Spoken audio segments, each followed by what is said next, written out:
Hey everyone, this is Goldy Locks, and you are watching the WZWA Network. Stay golden.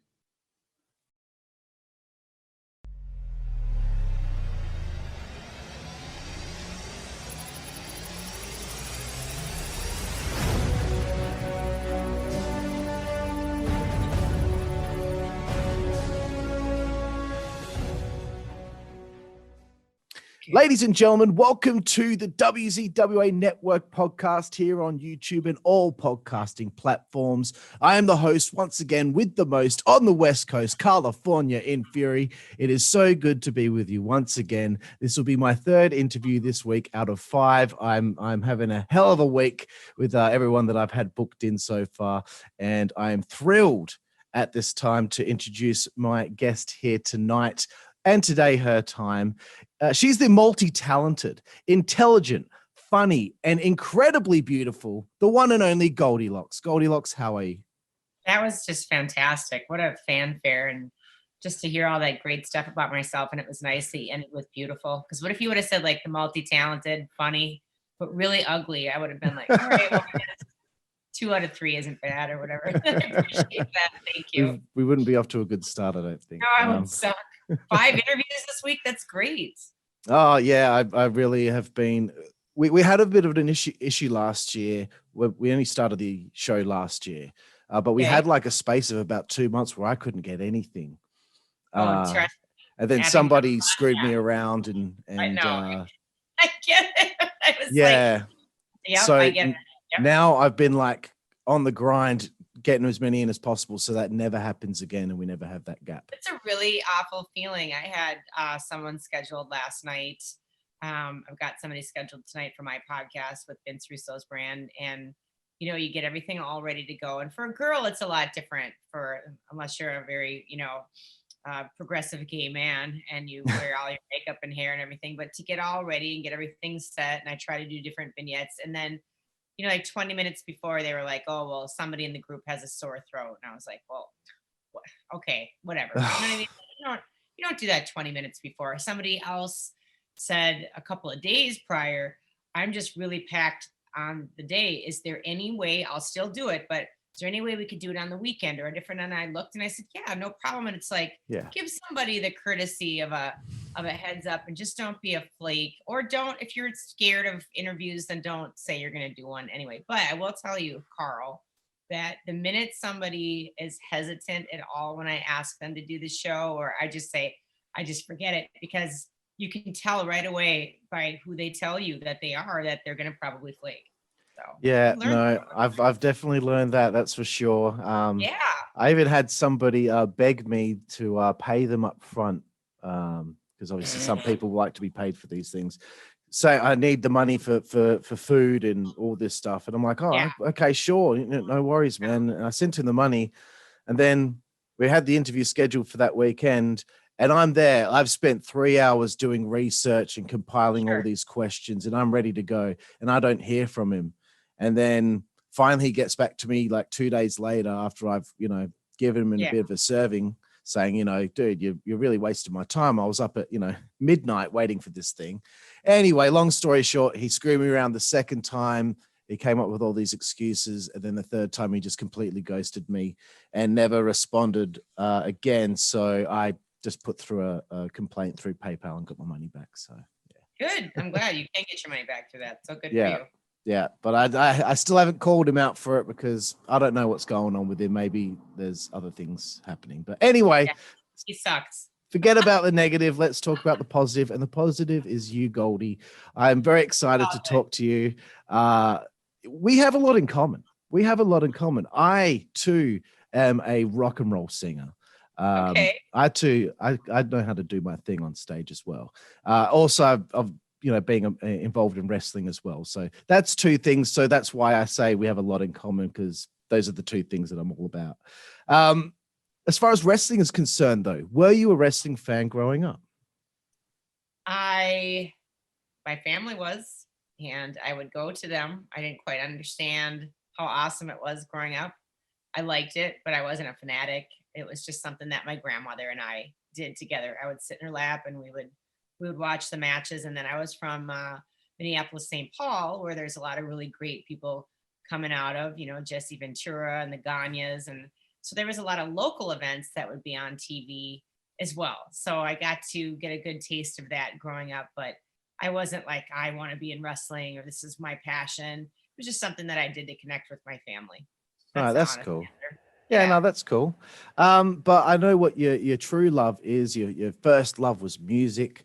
I want to know who were some of the first musicians or artists that you were a fan of as a young lady. Well, I would say too that my true love is an entertainer. So Okay. that could be music, it could be wrestling, it could be theater, it could be everything. I like to entertain people and make them feel good for the time that they're there at that event. And growing up, I was again Minneapolis, Minnesota, so the same high school that I went to for a while, the same neighborhood. I lived 3 doors down from Prince was very big with me growing up. Jimmy Jam, Terry Lewis, the Family, the Time, all those people R&B based were in Minneapolis. So my first record deal was, more in the R&B rap world. That's what I was doing, and then it shifted into rock later on. So, everybody with the Minneapolis sound is very influential with how I do things, or anything from administrative to marketing. It's just it was a different culture back then. I wish that we had more of that, and I wish we could still paper the town. Now you get fined if you put up a poster Yeah. or an ad or something like that. It was just same with Los Angeles when I moved out there, and I was older, but in my younger days, well, I would have been a little tiny kid, just with all the hair metal bands running around, papering the town, doing the grind. Like there's just something missing these days. Social media is great, but there's nothing like good old fashioned pounding the pavement, connecting with people, belly button to belly button, as they say, and going in there and paying your dues. It's a different vibe, and I miss it.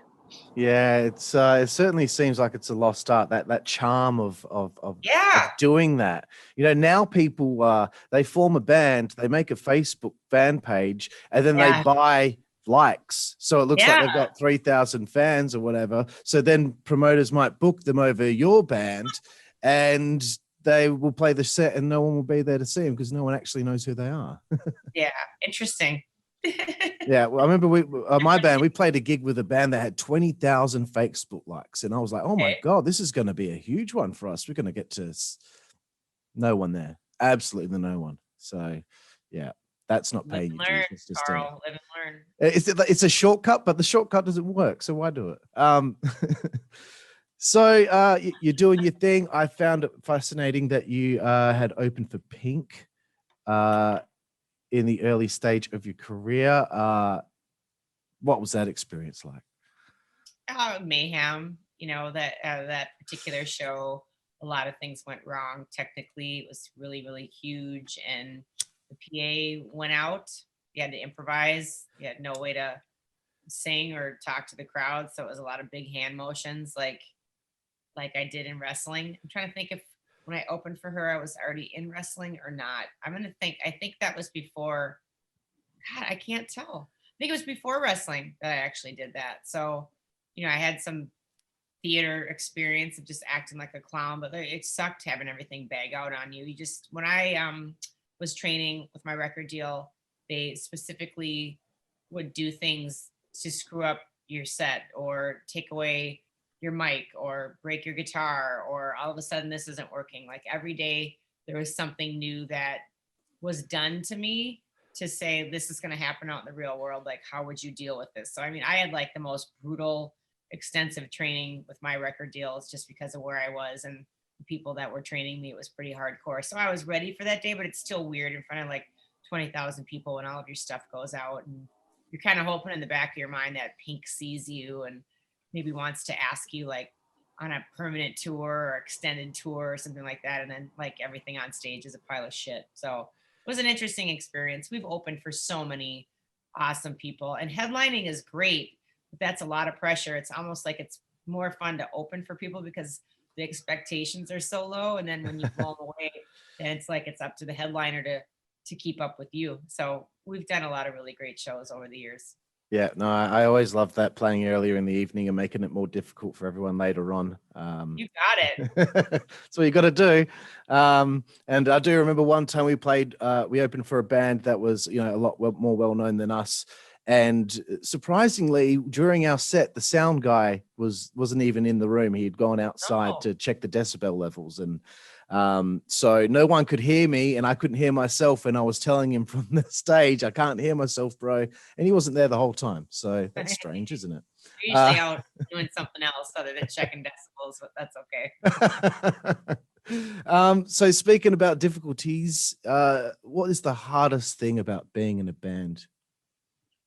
Hardest thing about being in a band is keeping people together.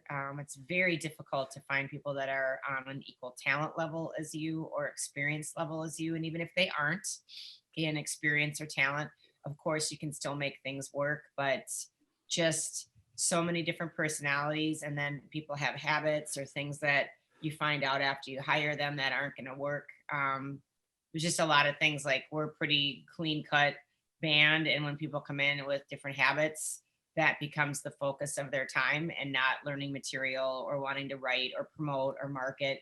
That's really hard. Or jealousy comes into play a lot. I probably won't work with any more females. I've just had nothing but, I've really just had 100% bad experience working with chicks. And I hate saying that because I'm a woman and I want to give everybody a chance. But like, Mm. when every single time you do, they just start getting jealous or think that it should be all about them, when the name of the band is Goldilocks, and I'm constantly including everyone in every photo, every interview, everything. You asked me on this. Otherwise, if it was more music related and not wrestling based, I would have invited them. Like, it's always an equal team based project. And you get some of these people in here, especially the chicks, and they think that it should be all about them, not even shared, or they're a piece of the pie or the puzzle. It should be them headlining themselves.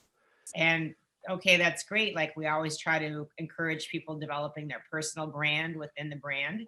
Hmm. So at the merch table, we've got, our guitarist selling her albums, or our drummer selling his shirts or swag or merch. Like, I'm all about that. You won't find somebody that pushes that any more than I possibly could. But you give an inch, they take a mile, and they're never satisfied or happy. So just wish I would have had better experience with the girls, but man, they just get brutal. So the hardest thing about being in a band is just keeping the peace with everyone. And you really do learn to keep the peace, because when you're in a relationship, husband, partner, whatever, that's that one person that you got to satisfy. When you're in a band, it's 3, 4, or 5. And when you don't want to go to that restaurant, but somebody else does, and you can see that's their favorite, then you concise and you just compromise and, sure, let's go there, even though you didn't want to, and you'd never tell them that. You just want to make everybody happy, keep everything good and flowing and going. Yeah, I get you. I agree too. It's the personalities and trying to keep everything working, keep everything together.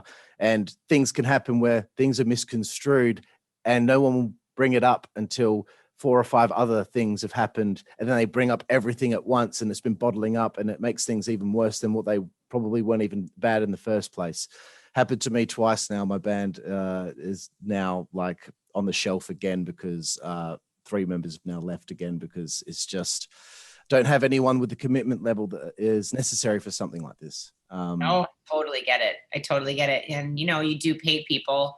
I do, and I pay well, but even when you're paying people well, that still isn't, they're going to be committed whether you're paying them or not. Just like what you mentioned earlier, like you said, I can't believe people get paid to do these. Well, a lot of people do, depending on your marquee value at the time. A lot of people that I know get paid for podcasts and whatnot, but a lot of people don't. And some of the real high marquee people won't ask you for money, and they're the kind of people that they already have that commitment level. They're going to be there rain or shine. You can tell a lot about somebody up front with how they're going to be. I'm a really good judge of character now. So when I see somebody coming around the bend, I can usually smell out just how they're going to be. And then people are like, "Oh, you should give them a chance." And I'm like, I'm done with chances.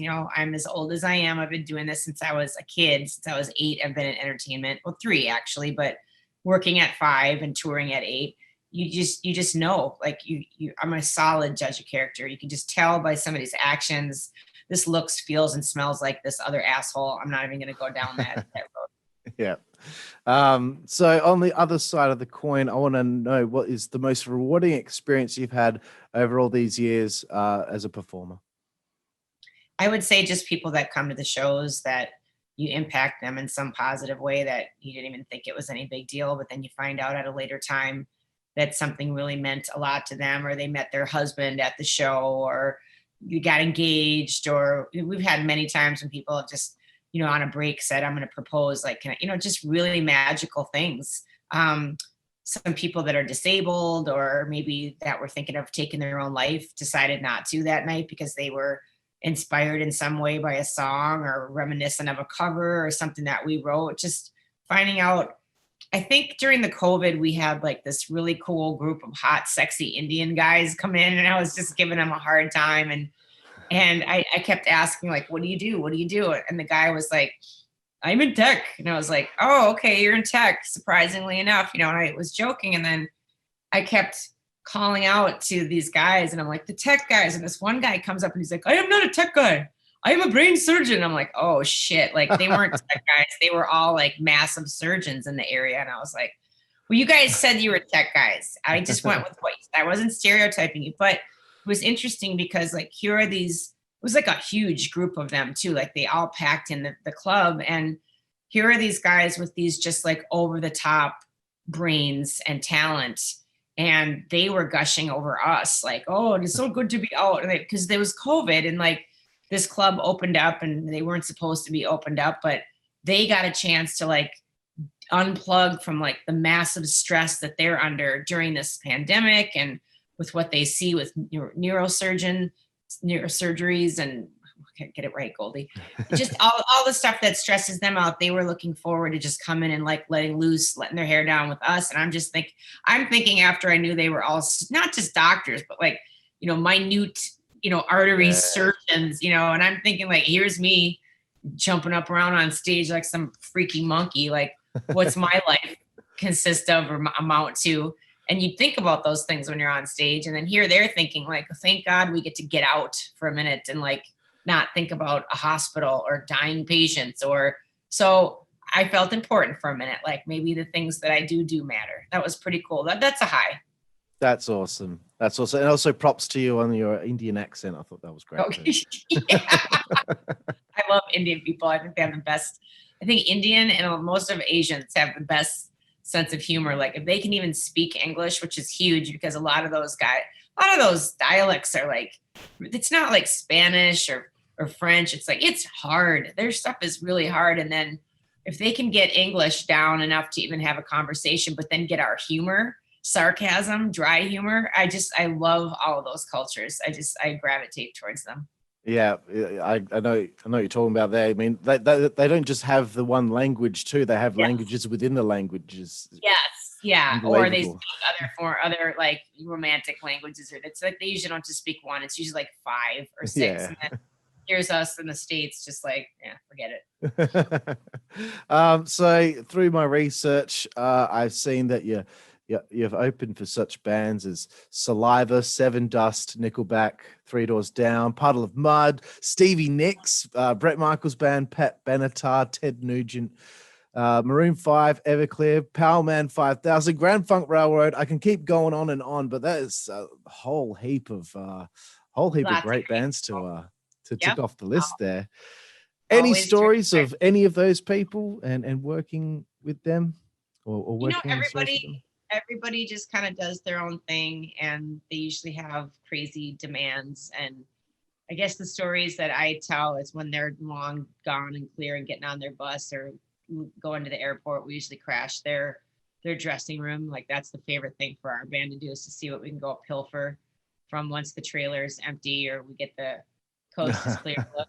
We just go stuff a bunch of stuff down our pants. Or I usually wear a big poofy skirt, so I've got more room in the abdomen area to pack it full of, herbal teas. Or what did I get from Marilyn Manson? Had like all this wacky stuff in his room, like really nice cosmetic cleaner. Like, you'd never buy like a $30 bottle of eye makeup remover. You get some, oil or whatever, baby oil, olive oil.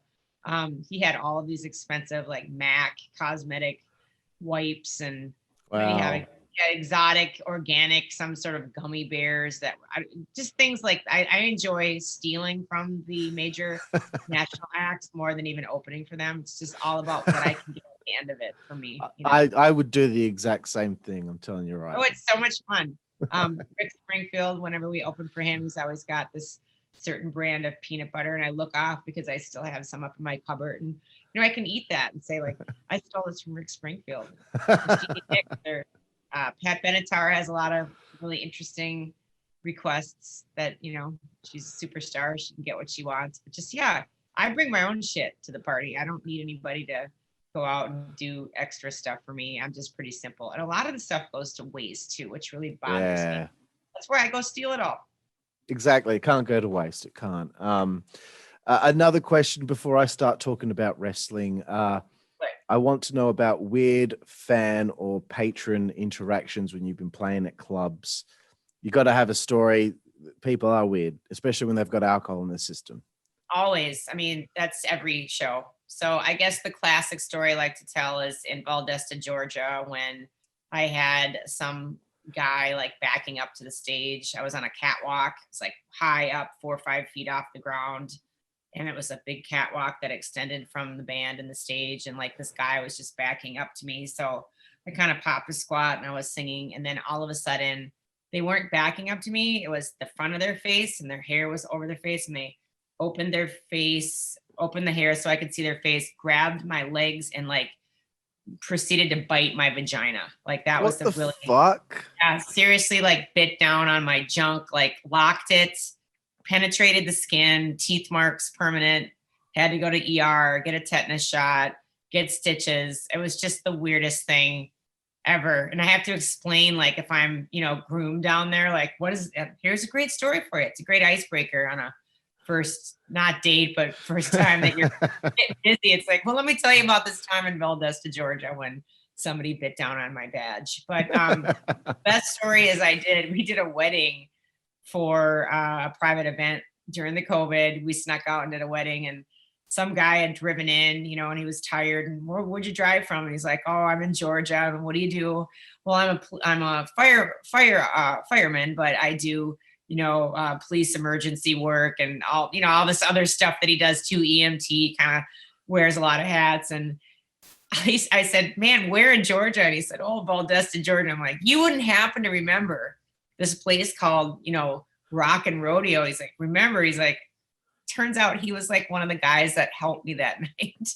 I'm like, it was just creepy. I'm like, "You've seen me, sir." And he was like, "Oh my God, that was you." He's like, "I remember how bad they ripped up I'm like, "Yes." So all of these years later, and that must have been like 2004, so shit. Crazy stories. Just, and people come up to you when they're drunk, even when they're not drunk, like this last weekend.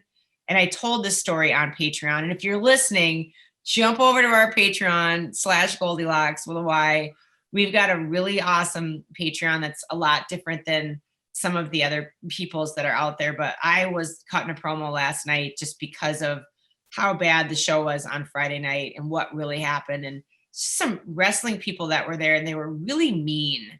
Carl, just mean-spirited, drunk, again, women attacking me all night long, following me into the restroom, climbing up on the toilet, looking over the stall, badgering me. I'm like, "Can I just pee in peace, please?" And they would not leave me alone, saying the meanest, most cruel things. And then at the end of the night, I was ready to just beat the crap out of somebody. But instead, I ended up laying down on the ground and just crying, covering my face. I was just like, that was my only escape to get away from them.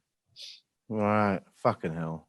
People are assholes. Crazy. Like if I lay down on the ground crying, that's a good thing. Because if I wasn't doing that, I would be literally beating your ass. And like this woman, I went up to her and I'm like, 12 times she kept asking me like an unpleasant question.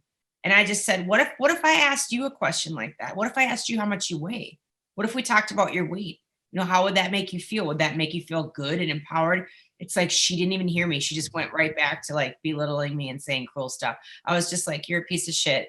Get away from me." Went over on the ground. She came and got in my face, and I just like laid down, covered my face with a hoodie. And like one of my bandmates was just like, "Get out of here." Like, fuck. there's nowhere to go at clubs.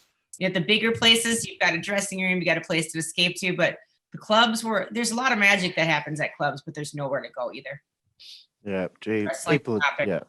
people are assholes, man. Yeah, they can.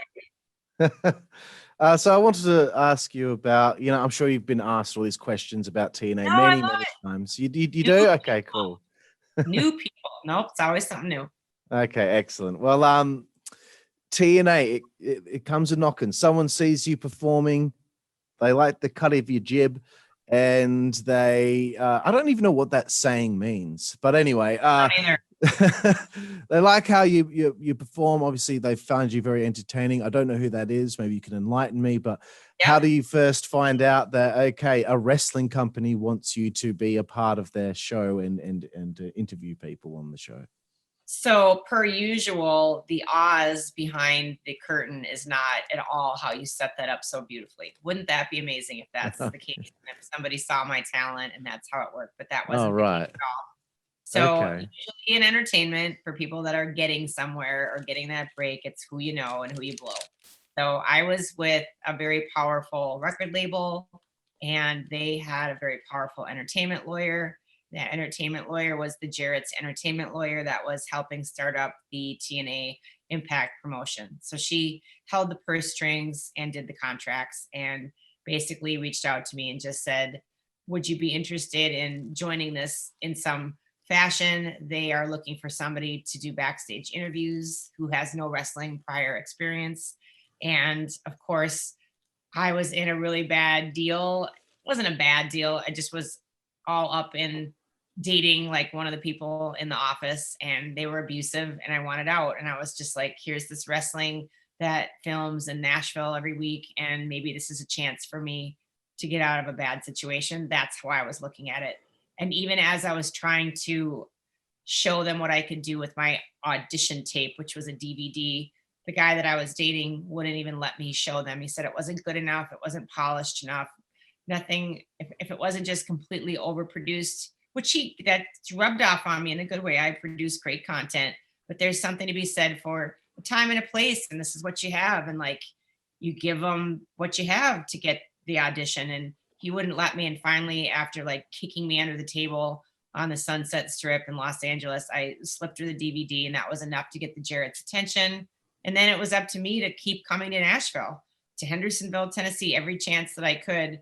I got on a plane, took a cab, no Uber, no Lyft back then, took a cab to their office and just kept showing up. And if you show up enough times, either they tell you to leave, they lock the doors, they call the police, or they hire you. So luckily it was the latter.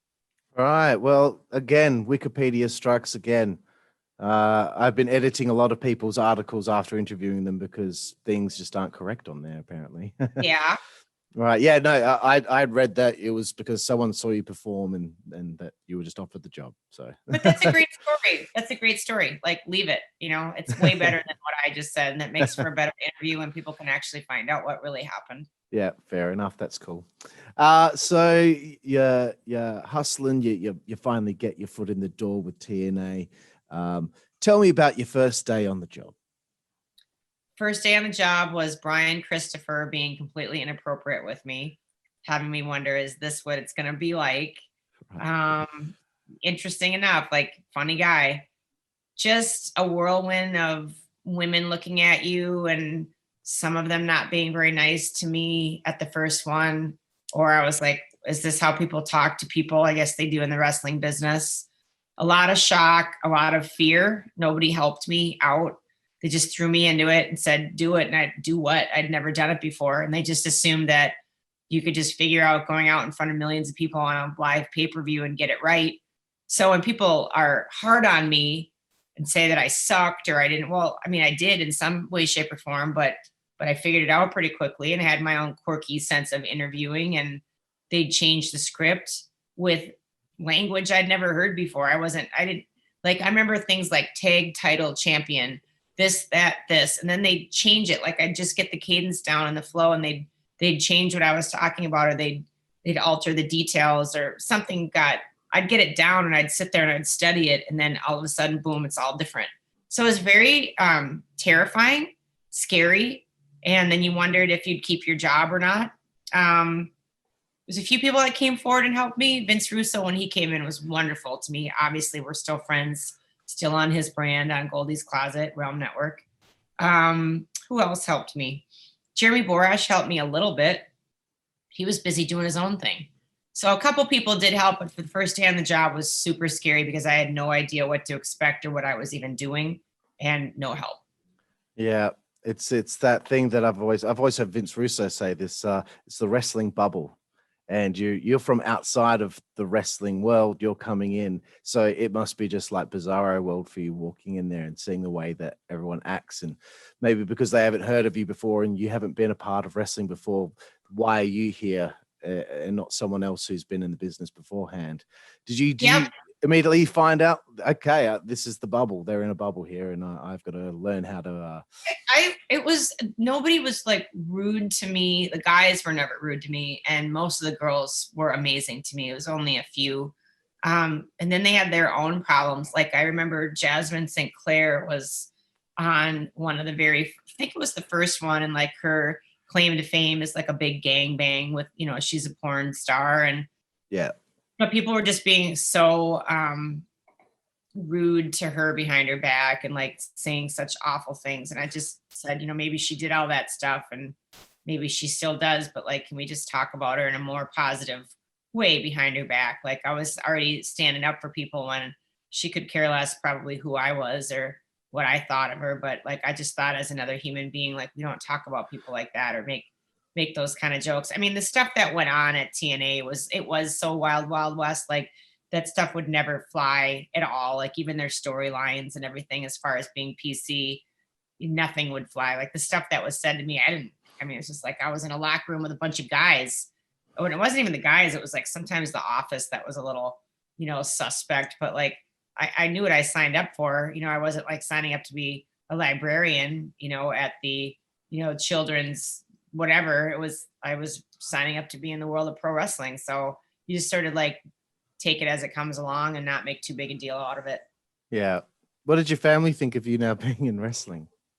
My mom was terminally ill then and not well. And I mean, I lived in LA, like they didn't really know what I did and they didn't watch pay-per-view. I think my dad is just starting to figure out now, like what I did, what I do now.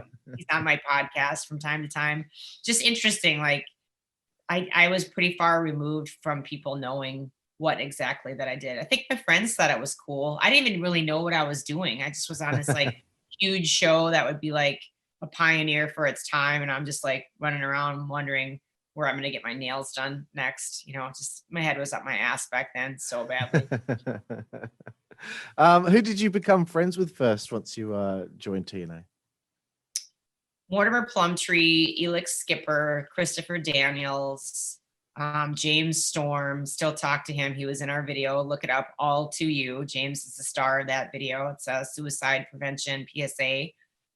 It's on Vince's YouTube channel. It's premiered on his network, which was really cool.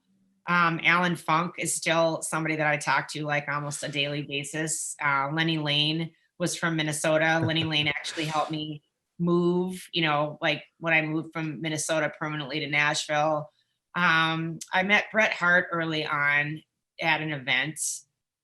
We were friends for a while, just, corresponding. After his stroke, he didn't talk to a lot of people, but we hit it off and we're friends. Trinity, one of them, still talk to her today. Fantastic athlete, incredible woman, badass. Like nothing that she did wasn't just perfect. And she always stood up for me and was the first person to like promote band stuff or music stuff. She had a lot of the entrance music that I had already written, and she adopted it and used it. And then I ended up writing some just specifically for her. So, I mean, those are some people that were great to me. Oh, that's awesome. We've had Alan and Lenny on the show as well. And two stand-up guys. Love them. They're just so funny. Like they're just great. Anytime you can get either one of those guys. Alan is just hysterical. So get him. He's a great guest. Yeah. No, I think he was our third guest we ever had. And are you serious? Yeah, I rewatched it recently, and I was just like, man, he's such a great guy. And I just had to go on my Instagram and message him and just be like, I just want to tell you, man, you're an awesome guy. You just need to just hear that. You know, I hope this finds you well or whatever. He is. He was in our Alti video as well. It was Chase Stevens. Still talk to him. He's a crazy guy. The Hot Shots. Cassidy Riley was just on the show. Just had Crowbar on the show, our show, / Wolfie D on the show. Yeah. Air Paris was on. I got to be friends with AJ right away.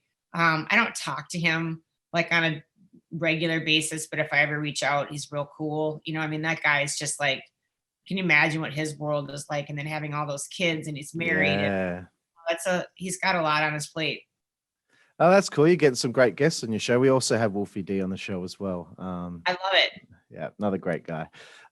So from there, this is who you became friends with. Was there anyone in particular that was a bit of a jerk to you?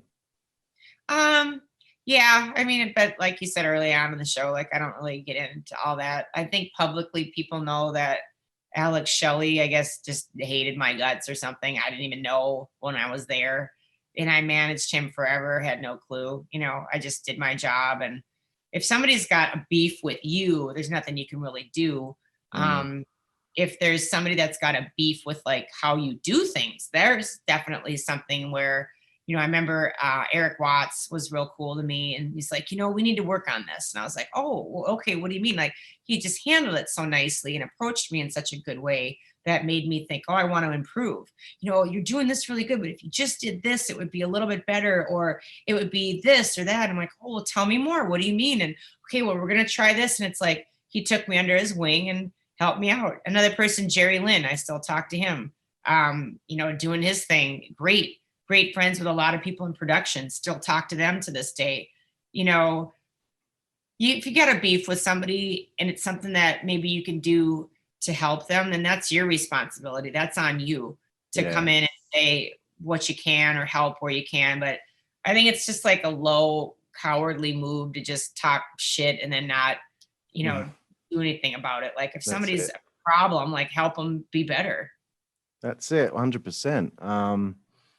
Vince Russo, I've been a subscriber of his since even before it was called the brand, when it was called Pyro and Ballyhoo. Do you have any?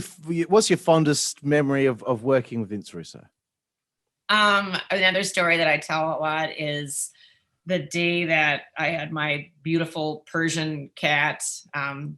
Quishette was at a boarding place, and I guess they were trying to get a hold of me, you know, on my old singular click phone, flip phone, whatever, let me know that the cat wasn't doing well and they needed to be authorized to take it to the emergency room. Well, I was doing a pay-per-view and I didn't get back to them till the end of the day when it was too late and the cat died. Oh, no. And I felt so badly that I was so about myself, running around like this big important TV personality, that I didn't make time for like my family member, my little puss.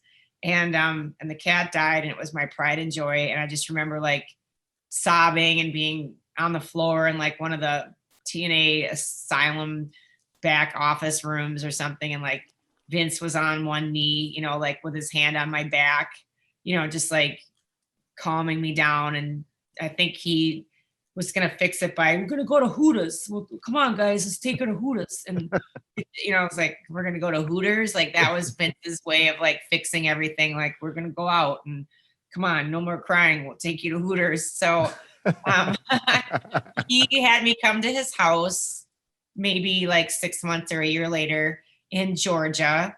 And I stayed with Amy, his wife, and their kids, Annie and Will. And Annie was my cat's name. Now that just passed, another dead cat. I'm a cat killer. So I got to meet his family and hang out, and we wrote all kinds of content for kind of like another show, like before he started doing his brand or the other one that you mentioned. Like he had already had his site set for content and creating, and you know, I was like a wild card that would do crazy stuff, look decent. So we wrote a bunch of stuff, and that particular show or pilot never went anywhere. But like I remember, you know, bonding with Vince, and then Vince started giving me a lot of camera time after that. And that's what ultimately led to my demise of TNA, was one boy in the back particular didn't like that. He didn't like that I was getting so much camera time and just couldn't wait to see me go.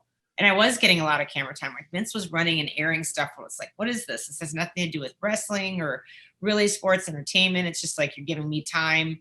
And a lot of those guys just didn't get it and they didn't like it. Vince saw something different. You know, it was something different than just tits and ass. It was like angles and somebody that could act and like go nuts and be crazy and think of weird shit. And again, like everybody doesn't like that. So yeah. And I'm definitely going to get into some of the stuff that you did, especially when you became more of a character after the interviewing stuff. There's a lot I want to say about it because I was watching some of it earlier, and yeah, it's great. There's a situation where you're attacked by Desire, I believe her in-ring name was, and you got a concussion. Is that right? Yeah, it was bad. There was like gosh. a curtain. It meant no harm. Like she just grabbed me and like she meant to push me into the curtain, but there's a brick wall, like a cinder cement wall behind that. And I just remember like hitting it going like, oh my God, what just happened to me? And then it's like I couldn't see and it went dark. And then and she came down and was like really hardcore. Like that girl had a punch to her. She was legit. She was shaking me. And I just was like, I don't know where I am. Like, and then Athena came in to rescue me. Thank God. Because I was like blacked out and throwing up blood soon. And like, it was just a bad night. A lot of bad nights like that for a lot of people. You'd never see all that stuff. But like, I mean, wrestlers go through a lot of really hardcore injuries and sometimes they tend to them and sometimes they just go to Hooters, you know, and fix it like that. Awesome. This is great. I can't believe that we're still friends all these years later and that we're working together on the same network. It's really cool. That's the biggest honor to me and the biggest win out of the whole business is the friendships that you keep, or that I can call up AJ or Jerry Lynn or somebody, or I can say, Alan, James Storm, do you want to be in, you know, my video? And then another video, if people made it this long into your stream, is Me, Myself, and I. It's on our Goldy Locks band channel. And that one is Eric Young, because Eric used to just joke with me all the time. Like, do you want to make out? I'm like, no, Eric, you have a girlfriend. Should we go make out? And I'm like, no, you've got a wife. You know, it was always like something going on. And he's like, yeah, well, if you ever want to make out, I'm just like, dude, come on, you know, you're my friend. And then like all these years later, I was like, all right, we're going to do this angle. I need a love interest. Like, I'm not dating anybody. Like, who is cool that I could have to make out with during this scene and like creep out on. So I was like, hey bro, what's going on? He's like, hey Goldie, how can I help? I'm like, well, as a matter of fact, I know you're married now, but do you think your wife would let me make out with you? And he's like, let's practice now. I was like, no, I'll see you the day of the shoot. He shows up at like 4:30 in the morning. It's 7 degrees out. He's from Canada. He can handle it. Freezing. We kept shooting the scene. We're basically like, get out of the car and just start making out. That was it. He was like, this was the best shoot ever. So he was so professional and so great, but it's really fun to see that video, Me, Myself, and I. And then the guy that wrote the song, I flew him out from LA because he wrote it, played bass in it, and produced it. And I'm like, you have to be in the video. So like, he's coming out of this like big mansion that we rented for the day as my real boyfriend, like seeing me and Eric like making out on the back of the Corvette or whatever. And like, so he comes out and he's like got this like cigarette hanging out of his mouth. And he's like, well, he couldn't stop laughing. I'm like, dude, this is supposed to be a serious scene. I'm like, it was so hard editing around that because he was laughing every time when I'm like getting in his face and like we're cutting a wrestling promo on it. He couldn't handle it. He just started laughing. I'm like, would you stop laughing? This is supposed to be a serious scene. So like, there's so many times during the video where Eric is making people laugh and I'm making people laugh. And like, it's supposed to be a straight shoot and it's not. So good times, Eric, all those guys, Bobby Roode. So I'm really friends with pretty much most of the people that I worked with, except for a couple of duds. The rest of them I'm all on good terms. That's cool, and I hope that the kiss that you've been asking for so many years was good in the end. I don't even remember it. Isn't it funny? It's probably too cold to remember it. He kept taking his jacket off because I was in like this little, just freezing my ass off, so cold.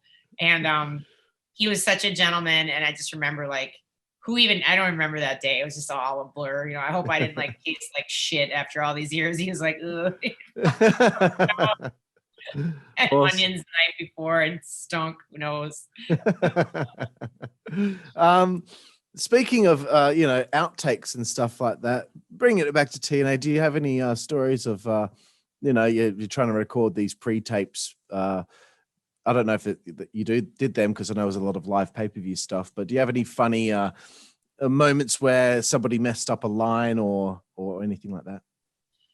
Working with the Dups, it was just always a bunch of like, what is this, like improvised things where like a lot of that stuff that you saw, my reactions was like, that was a shoot, that was real stuff. Like I was so like that puppet in the trash can gimmick was Vince's right. And I was so out of it back then that I didn't know he was masturbating in a trash can. I just thought he was in there.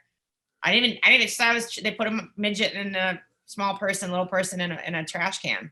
I didn't realize, like, I think I would have been even more disgusted had I had known what he was really doing. So, I mean, there wasn't like bad outtakes. There's just like real crazy stuff going on all the time. And then I used to ride in Orlando from the hotel to the airport with Puppet, who recently passed, God rest his soul.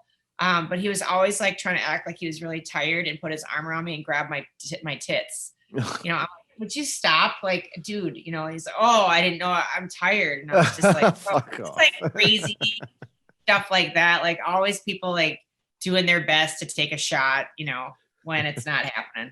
So yeah. Right, that's very weird. So, do you have any cool stories, fun stories of hitting the bars after the shows? I'm sure when the guys are letting off some steam afterward, there can be some, interesting things that take place. Yeah, I stopped going sometimes because I mean, letting off steam is the understatement. Like they were basically looking for a fight. Everybody wanted to fight.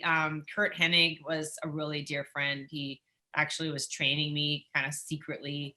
We would do moves. I would meet up with him at his hotel, not in a creepy way, No. showing me everything that he could. If there was ever time in the ring that we could go back, like after the show, they usually struck it, but then they would leave it up sometimes and we would work together and he would show me some things. But at the bars afterwards, like it was usually he would do a thing where we would find the biggest asshole at the honky tonk and then he and I would dance and he'd grab my hand and we'd do this like two-step thing and then he would position me in the back of my hand in front of some jerk's face so that, okay, we're gonna do this. We're gonna do this. I'll dance 1, 2, 3. And then he'd grab my hand and he'd be like this and he'd push it back onto somebody's face hard so that I was black and blue and my blood vessels would break. But that guy was on the floor. And then that would start a brawl. And it usually ended up out on Broadway or Second Avenue in Nashville with somebody's face getting hit by one of their boots on the ground. Or, I mean, the people could have been killed.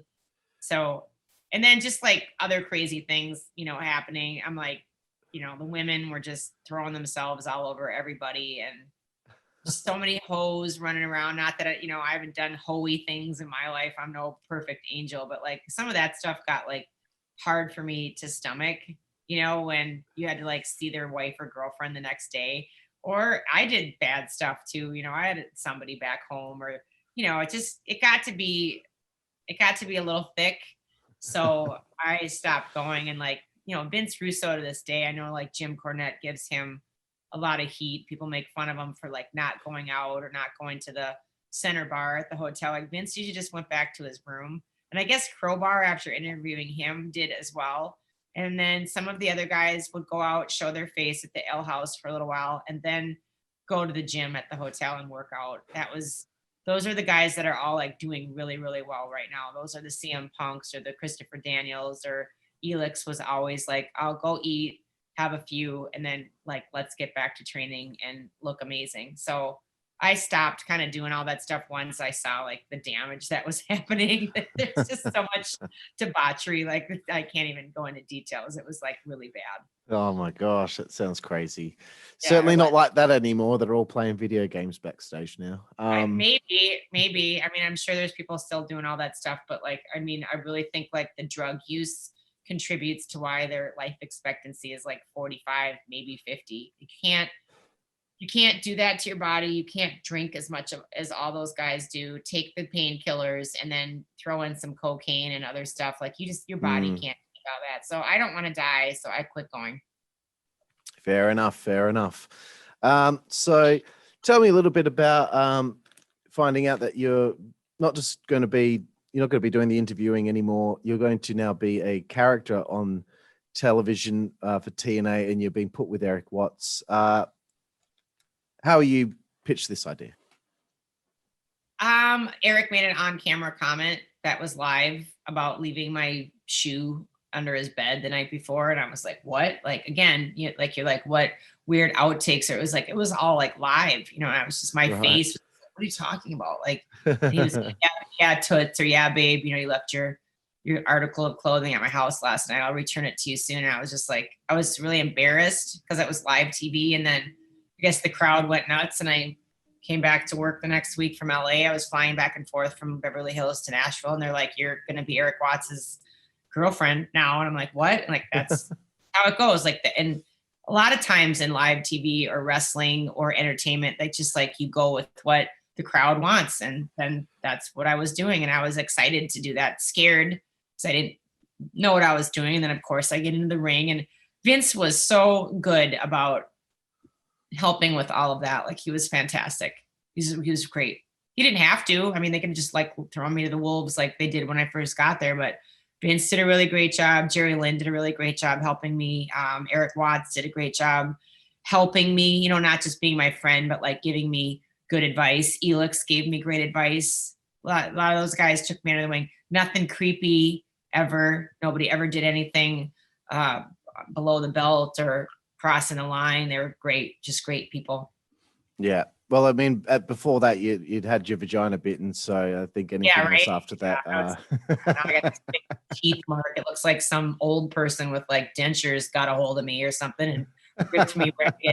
Oh, it's so gross. So there, and I think that's really interesting. Erik must have just been maybe clowning around a little bit, and then it just ended up turning into an angle. So that's yeah, I'm grateful. Really cool. It was cool. He was wonderful to me. That's cool. I bet Vince saw it and was just like, bing, like the light bulb just, Somebody did. Absolutely. And you eventually turn on Erik and you go heel. And I have to say, I watched some of this stuff earlier, and I was just laughing my ass off. You were so good at being dislikable. Thank you. You were fantastic. And I laughed out loud, like really loudly, when you turned and told Scott Hudson to shut up. Shut up, Scott. I just thought that was like gold. I appreciate that. Usually comes with like the face clearing, like no matter how like fake I am, and then I bring it back. Or if I'm really mean, I would bring it back to being, Solid step from my high school, like the whole yacht carpeting, I was always talking about going to take all my money and buy yacht carpeting, and then asking Scott Hudson if he needed some hair. Do you want me to buy you some hair, lovey? It's just like horrible. Scott was on the podcast too. He's a brilliant, brilliant guy. So intelligent. Yeah, he's a person that made me realize that this is what I should do. I should do podcasts, because I messaged him once and I was just like, "Hey man, do you mind if I could just give you a call sometime and ask you really nerdy questions about WCW?" And we ended up talking for like 4 hours. And afterward, he was like, "You really know your stuff. You could do this." And lo and behold, now I'm doing it. So guy. That sounds exactly like Scott. So encouraging, so wonderful. Yeah. So yeah, as I was saying, you did such a good job. It seemed legit, it didn't seem like someone was playing a part or pretending. It really came across just so solid on television. Yeah, obviously you work with the best. You work with Alex Shelly. I know maybe they, for whatever reason, had something against you, but you're working with Erik as well, though. Sonny Siaki, a bunch of other guys. That whole angle, tell me, what was the most fun part about it, and what was the part about it that you probably didn't like? It's so sad because like my personal life back then was in such shambles, and like somebody that I was dating was like really bad for me and toxic. And it's like, I look back at that time and I just think, I so wish I'm going to go outside, and who's ever got their freaking car pumping and wrecking my interview. I actually can't hear it. I got a liquor store across the street. It's just like the guest celebrities show up all day, because it is 10 o'clock in the morning, you know, in Nashville, you better be drunk by noon. So, yeehaw. I wish I would have known and remembered more about just like what a great atmosphere I was in. And I was like so obsessed with like my personal stuff. Like I couldn't Mm, wait to get off set and like check my phone and see if he texted or called. Or, I mean, it was just, Carl, it was just crap, you know, damn. like that's what I was consumed with and not like these amazing, talented people. I mean, if Alex Shelly didn't like me, oh well, it was still a great opportunity to work with somebody of that caliber. He was talented. He is talented. You know, Abyss, super talented. I should have been writing more angles or you know coming up with more ideas and things like that. Like instead I was worried about like I gotta get off so I can check my phone and see if he called. I was just like I was in such a crappy spot back then, and I know that that had to trickle into my work and just my performance and how much better I could have been if I just wasn't so concerned with this asshole, you know. And that's basically what he Yeah. was. He was just like human feces. And Right. when you're in that and you're in something abusive and toxic, you don't see it for what it is. And then like 19, 20 years later, I'm like, I wish I could go back and like Yeah. savor every moment. Sonny Siaki he was always calling me Goofy Locks. Goofy, and then Buff Bagwell was like, okay, Goofy Lick, Goldy Lick, Goldy. And I'm like, no, it's Locks, you know, like super dry. But Siaki was always calling me Goofy Locks. And then I would get pissed at him and like it's Goldie, you know, and like Goofy Goldie, whatever. And I would go back and like, you know, really play off of these guys because again, if they loved or hated me, they were talented. And that's what at the end of the day, it's like what's good for the show, what's good for the Yeah. product. It is a shame that you weren't able to smell the roses and enjoy what was taking place because you're consumed with this crap that's going on the side there. And you're obviously a creative person, so imagine that wasn't going on, and with your creativity and you being all in on it, just imagine, you know, what else could have come from all of that, even though that what we Oh, got was pretty good considering what was happening. thank you. But yeah, I really go back in time and think I could have just, or I could have stayed at the company maybe, or I mean, I got fired from, everybody knows, like Abyss got me canned for just lying and creating a rumor that wasn't true. So I don't know if I would have been able to do anything other than what happened to me. You know, like fate is what it is. But even if I did still get fired, I wish I could go back and do things better than the way that I did and be smelling the roses, like you said, more. I miss Yeah, that. I understand. So the angle comes to an end with Erik Watts. You've been gaining all these people's contracts, and Yeah, good times. yeah, it's pretty cool. It comes to an end. How soon after that is when you leave TNA? Oh, let's see. I mean, probably not that far after. I think they were waiting to just get done with that angle. And then I Right. remember they were doing the green screens, calling everybody's name to come look at the camera, turn to camera, do your nod, cross your arms, you know, Impact Wrestling. Oh, you know, and I just remember there was like two people left. Felt like back when I was in, you know, grade school and they were picking us for dodgeball and I wasn't the best Yeah. athlete. It was like me and the girl with fetal alcohol syndrome, like that couldn't even stand up without shaking. Like I was always like the last pick with her, you know, and I was always trying to protect her because people were so mean to her and picked on her. So I was having flashbacks to that. And then I was standing there just wondering, like, what about, I heard somebody say, well, what about Goldilocks? And I remember David Sahadi, the producer at the time, like, I just remember like turning around in like slow motion and catching the end bit of him going like this. And I just was like, oh my God, like, Oh no. I felt it in my gut. I was like, and I was like, am I done? Like, and I remember I went to James Storm and I'm like, James, he's like, Goldie, everybody knows you're canned. And I'm like, what? Why am I the last to know? And he's like, yeah. I'm like, I'm really going to be fired. What? He's like, yeah, you know, the rumors are that if you took a bad bump, you're going to sue the company. I'm like, what are you talking about? Like, I already had 50 million chances to sue the company over the last years. I've been here since day one. You don't think everything's gone perfectly? I've kept my mouth shut or I've taken the high road or, you know, protected my friends. And I went to Jeff Jarrett and he just nicely but smugly just said, we're too big of a company now and you're a liability. And it's been said that I'm like, I never said that. I went to Terry Taylor and said that I'm opening for 3 doors down, nickelback and puddle of mud, and to be thrown off the top ring on the concrete might, further disrupt my, have a debilitated what's it called? Debilitated. Oh, what's the word for it? It's a back condition.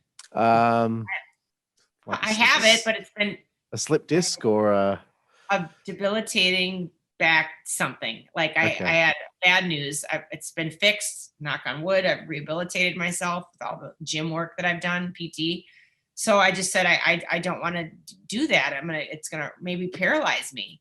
And what else can I do? Could I take this bump? Could I take that bump? We help me. And I went to Abyss and all he said was, well, just lay there and be really limp and I'll do the work. And I'm like, well, I don't flop, or what do I do to get into your arms? Or I don't know what I'm doing. He's like, just do what I said, just relax and you won't get hurt. And I'm like, I don't understand this. And I just went to go find clarification from Terry Taylor, which turned into, I'm going to sue the company. And that's the first. So anyway, they let me go because I was a liability. And, Jeff said, the doors will always be open if things make sense for you to come back in the future. And then, Jeff's looking for a job these days. So, things change, things morph, they pivot and shift into something else. And then funny thing is everybody in 2020 was looking for a job. If you were a wrestler, an artist, an entertainer, an independent contractor, pretty much a lot of people were out of work. So, things come around full circle, but I just wished I would have gone on a different note. Like it was very, like, basically that was it. Like, he's like, you're fired, like pick up your stuff and go. And like, I lost my record deal, like right after that. And IRS came after me and said that I owed money, which I didn't, but I had no way of proving it. So might as well owe money to the IRS. And it was just like this perfect storm of like me completely like just losing my way. And then I went bankrupt. It wasn't until 2008, I think, that I was discharged. But that was like a very dark period of my life where you live under the radar. You can't make cash, or you have to make cash. You can't have a bank account. You can't have a credit card. You can't have a car. You can't have a house. You're supposed to like live with somebody else so you don't have a payment. And it's like, for a long time, I blamed Abyss. For a long time, I just blamed me getting fired and like it spiraling everything. And what did I do? But honestly, losing everything that you have, falling flat on your face and hitting rock bottom is the best thing for anybody, because it teaches you where you come from and humility and to appreciate. And it was the best thing that ever happened to me. Horrible, dark time. I'm surprised I even survived it. It was so bad.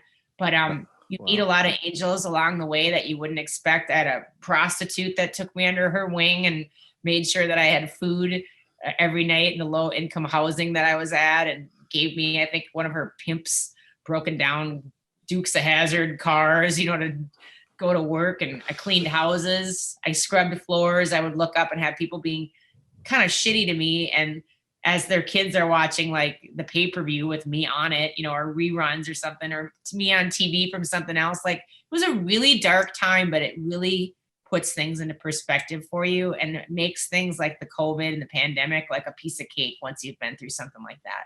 Like you really learn to appreciate what we all have, and you learn to appreciate food.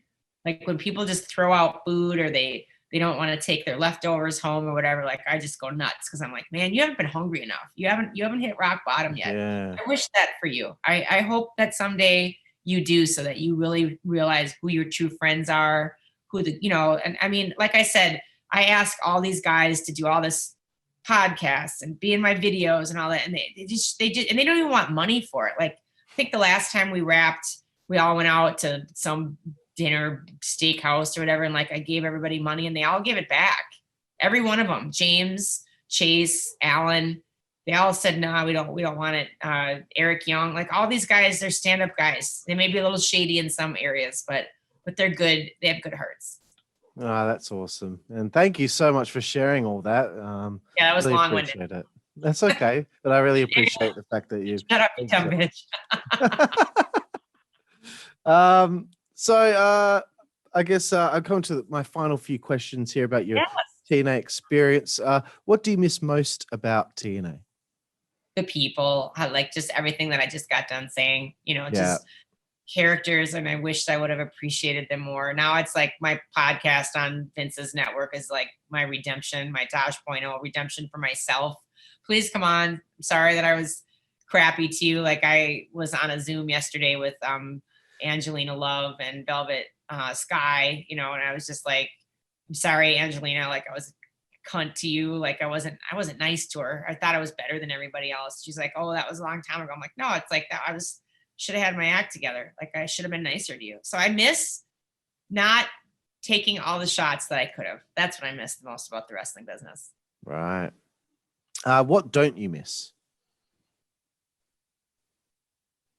I don't miss the toxic environment I personally was in at that time. Other than that, there isn't anything about wrestling that I don't miss. I had a great time. And if I wouldn't have been such a dipshit, I would have had an amazing time. So there isn't anything that I don't miss. Fair enough. I love the travel. I knew the brutal travel. I was like, this is an opportunity. I'm waking up at 3:30 to get to the airport by 5:30 to park and do my thing. And it was grueling, dangerous. I was always by myself, a young chick walking with her suitcase, heavy stuff, trying to park as far away from the airport as I could to save money. I don't miss any of it. I would do it all again in a heartbeat. I was so grateful for that. Awesome. And as far as music and entertainment is concerned, what aspirations do you still have in those areas?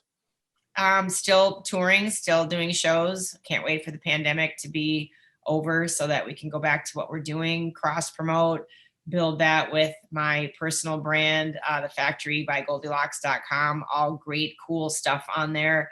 I would like to be like a rock and roll Rachel Ray, Martha Stewart, showing people how to do things, giving great advice. I already do that on Patreon, and just keep creating original content and music videos and get out there and tour in support of it. I think you can do that till you're 100 years old, because people that want to see you are going to get old too. So you just keep on moving along and bring their kids and their grandkids to it. We really have a great time performing, as you know what that feels like to get up on stage and do that. So, that's something that I don't ever want to end, nor do I see it. But you have to have other ways of supplementing your income and building that brand so that you have, retirement, longevity, and make some smart investment choices. Absolutely. Was there anything else you wanted to plug before we get to our little 5-second frenzy segment? Yeah, I appreciate that. Just follow on social media, Instagram and Twitter is Goldy with a Y, Locks Rocks, GOLDYLOCKS Rocks. Love you to just reference the show that you're watching and go follow you and make sure that people are liking your content or sharing the pods and the streams that you're doing. This is a lot of work. So, make sure that you support Mr. Carl in his jacket of technical colors or whatever. That's a reference of, I don't know, Joseph, he had a technical code of something. I don't remember. I'm not a big Bible. The Technicolor Dreamcoat. Yeah, you got it. Make sure you support them. And Patreon, we've got a level as low as $3.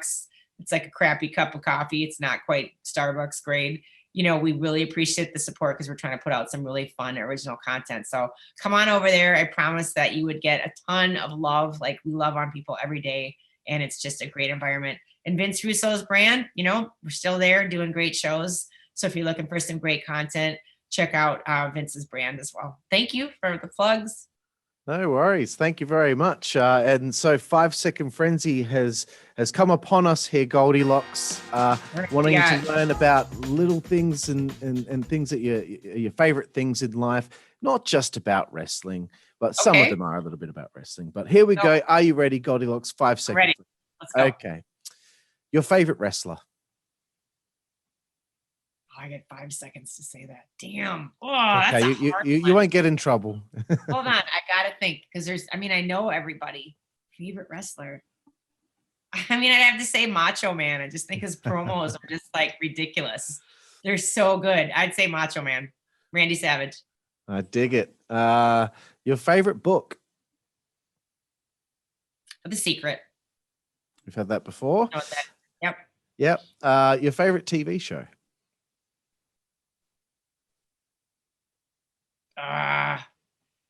Seinfeld, The Simpsons, Tracy Ullman, Gary Shandling, like stuff like that. Those are my faves. Some good choices there. Your favorite film? Shawshank Redemption. Oh man, that movie made me cry. It made me cry when he finally got free. And that is such like, just even you saying that, such a metaphor. Like that's what I tell kids when I do school tours, is just like, the whole poster gimmick and the whole digging his way to freedom and the whole keeping calm. And when things are so bad and so dire, that you do hope and that you do dream and that you never lose sight of your goal. But the whole chipping away at something every day, whether it's weight loss or muscle gain or a bad relationship or cleaning up your house or building a house or getting a different job, if you do a little bit every day to something, to contribute to something, eventually you will be free or you will get your goal. And it's just like, that movie is just like hardcore. When that warden or the whoever it was threw that rock at that poster when they couldn't find where Yeah. did he go, and it like went to this tunnel, and you see him like premeditating tying his wares in a plastic bag with a rope to his foot, drag, and just all of the thought process out when he's just like in a place for years where you could go Yeah. mental and mad. It's like that movie, just the metaphor of it changed my life. And when people say that entertainment or music or movies, they can't make somebody do something or influence them, I'm like, you're freaking so wrong. Like my entire soundtrack to my life is all because of movies and what I saw as a kid, whether it be Mary Poppins jumping into a chalk painting and that reality, that alter reality that she went into. And I wanted that. And and I'm in wrestling and I'm in music. Like that impacted me as a little kid. Or the Sound of Yeah. Music, Maria Von Trapp, she was always leaving without saying goodbye, making this dramatic exit. Like I still do that to this day, or making your own clothes out of drapes, because it was just how much cooler it was to have something. And then again, you're in wrestling, making custom gimmicks. And I made, a lot of people don't know, like a lot of those ring jackets, I sewed and made those from scratch, from America's Most Wanted to Christopher Daniels to the Naturals to, I think I did some stuff for Eric Young. Like, that all came from a movie. So movies are very powerful. So be careful what you pour into yourself or what you watch, what you feed yourself. As my mom used to always say, shit in is shit out. If you're watching a bunch of shit and you're doing a bunch of shit, Yeah. content you're going to produce is basically shit. Next Yeah. question. I totally jive with that. Yes, sir. Your favorite musical artist? Prince. He was. Excellent. Yep. I got to see him perform I think 2 or 3 months before he passed away. So That's incredible. I The was concert deal. adamant, gotta go. I gotta go. And you never know what'll happen. And then, yep. And he was incredible, by the way. Favorite food? Shrimp. Allergic to it. Built up a tolerance. I don't have diarrhea anymore. Used to. Wow. Made for great pay-per-view. Favorite place to eat on the road? Like any sort of Benihana or like a Japanese steakhouse that has shrimp where they pour lots of oil in it, and then I'll shit my pants double time, twice fold. Yeah. Just one for torture. I love that. I like steak and shrimp and vegetables and things like that. So Brilliant. like that. You'd fit in well over here in Australia, that's for sure. Really? Okay, good. Yeah. Favorite alcoholic beverage? I don't drink. I am very adamant about making sure people know that, because there's some people that are on the fence that feel pressured to do so, especially in the States. Like we're just so like all American, you're 21 now, it's time to be an alcoholic. And I just always tell people, if you really enjoy your craft beers and your alcohol, good for you. Do it in moderation, keep it under control. Don't drive drunk. But for the people that are just like, I don't really think this is something for me, but they do it because they feel like that's what society wants. I just always want to make sure that they know, like, I've never drank and gotten plenty of dates and been popular and led a good life. And I've got 2 really great kidneys. Moving on. Cool. Well, instead of alcoholic, just your favorite thing to drink? Chai tea from Starbucks, 7 pumps, no foam, no water, and no room. And it's probably the most caloric beverage on the menu, most fat, most sugar, most carb, most unhealthy. And it just tastes like liquid pumpkin pie, which reminds me of being a kid in good times with the family at Thanksgiving. So that is my favorite drink of all time, is a chai tea. Good question. Thank you. Awesome. And the second last one here for 5-second frenzy. Your favorite male body part? teeth, like their smile. Do they have any? If they don't, that's okay.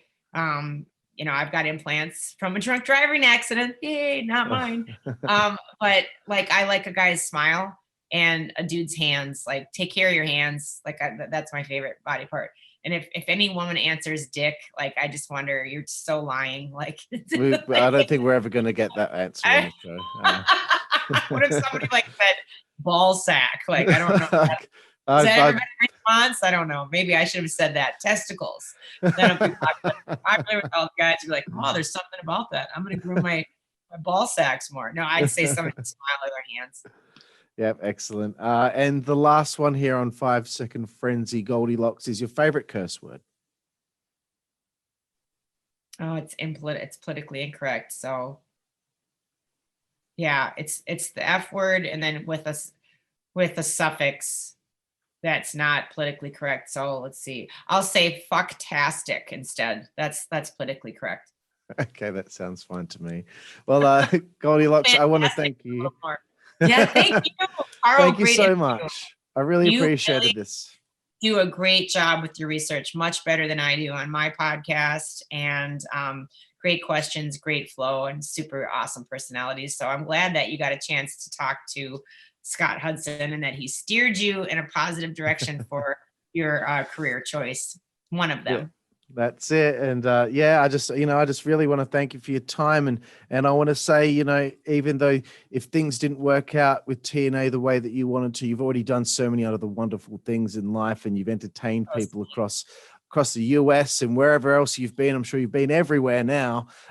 So you should be very proud of everything that you've accomplished. And very kind of you, Carl. And I will be looking for that PayPal. Just kidding. I'm just messing with you, bro. Have a great night. Please let me or Jamie, I get everything through Jamie. Just let me know when this is out so I can promote it.